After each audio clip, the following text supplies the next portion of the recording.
കുവൈറ്റിൽ വ്യോമഗതാഗതം പുനരാരംഭിച്ചു.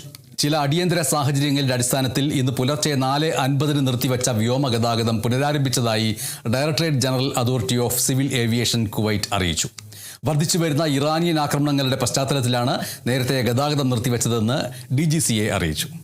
അടിയന്തര സാഹചര്യത്തിൽ വ്യാഴാഴ്ച പുലർച്ചെ 4:55ഓടെ കുവൈറ്റിലെ വ്യോമാതിർത്തി താൽക്കാലികമായി അടച്ചിടുകയും അംഗീകൃത അടിയന്തര നടപടിക്രമങ്ങൾ പ്രകാരം വിമാനങ്ങൾ ഇതര വിമാനത്താവളത്തിലേക്ക് തിരിച്ചുവിടുകയും ചെയ്തു. വർദ്ധിച്ചുവരുന്ന പ്രാദേശിക സുരക്ഷാ ആശങ്കകൾക്കിടയിലും വ്യോമ നാവിഗേഷനും യാത്രക്കാരുടെ സുരക്ഷയും സംരക്ഷിക്കാനുള്ള മുൻകരുതലായിട്ടാണ് ഈ നടപടിയെന്ന് directorate general authority four civil aviation പ്രഖ്യാപിച്ചു. ഇറാനിയൻ ആക്രമണങ്ങളും മേഖലയിൽ സിവിൽ ഏവിയേഷൻ പ്രവർത്തനങ്ങൾക്ക് അവ ഉണ്ടാക്കിയേക്കാവുന്ന സാധ്യതകളും കണക്കിലെടുത്താണ് തീരുമാനം. കുവൈറ്റിലെ ബന്ധപ്പെട്ട അധികാരികളുമായി ഏകോപിപ്പിച്ച് പുരോഗതി സൂക്ഷ്മമായി നിരീക്ഷിക്കുകയാണെന്നും DGCA അറിയിച്ചു. സാഹചര്യം സുരക്ഷിതമാണ് കണക്കാക്കുകയും സാധ്യമായ എല്ലാ ഭീഷണികളും ഇല്ലാതാകുകയും ചെയ്തു എന്നതും ഉറപ്പുവരുത്തിയ ശേഷം അധികാരികളുടെ വിലയിരുത്തലുകൾക്ക് അടിസ്ഥാനത്തിൽ വ്യോമാതിർത്തി വീണ്ടും തുറക്കുകയായിരുന്നു. പുതിയ സമയക്രമങ്ങളുടെ അടിസ്ഥാനത്തിൽ വ്യോമഗതാഗതം പുനരാരംഭിച്ചതായും DGCA അറിയിച്ചു. DGCA പുറപ്പെടുവിച്ച ഔദ്യോഗിക അപ്ഡേറ്റുകൾ പാലിക്കാനും ബന്ധപ്പെട്ട എല്ലാ നിർദ്ദേശങ്ങളും മാർഗനിർദ്ദേശങ്ങളും പാലിക്കാനും യാത്രക്കാരോടും വിമാന കമ്പനിയോടും നിർദ്ദേശിച്ചു. കുവൈത്തിൽ നിന്നും കേരള വിഷന് വേണ്ടി IV സുനേഷ് വെങ്ങര.